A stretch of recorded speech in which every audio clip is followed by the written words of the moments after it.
រៀងគួរឲ្យខ្នាញ់មុងឈឺគួរឲ្យស្រឡាញ់បងមើលអីនឹងអូនអៀនណាស់នួនអងឬមួយក៏ប្របងចង់រៀនរំនឹងអូនដែរគឺក្បាច់ថ្មីល្បីហោហើយលើកដៃឡើងលើហើយជន់កូនកលែងចង់ចាស់ហើយប្រឡែកទៅឆ្វេងហើយប្រឡែកទៅស្ដាំក្រវីគូតមកមើលទៅត្រង់ហើយកុំបងអងរំតាមអូនប្រញាប់មករំលែងឲ្យសប្បាយគុំខ្វល់ខ្វា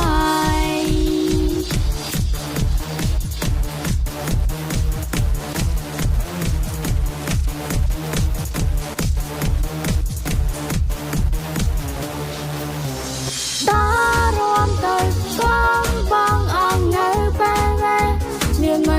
យើងទេចាក់ក្បាច់ទៅកុំទ្រាំនៅពេលវេលាមិនចាំយើងទៅ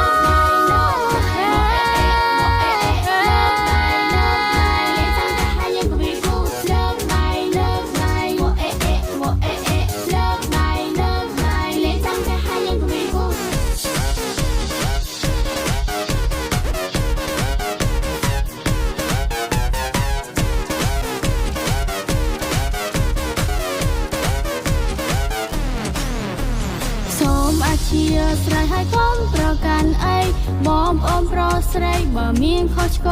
ងខ្ញុំរំពត់មែនតែមិនបែកស្លើយញាក់មែនតែមិនពីប្របីណៃខ្ញុំនៅតែមើលថែពិតជាសប្បាยวៈពិតជាអែមមែនតែវៈ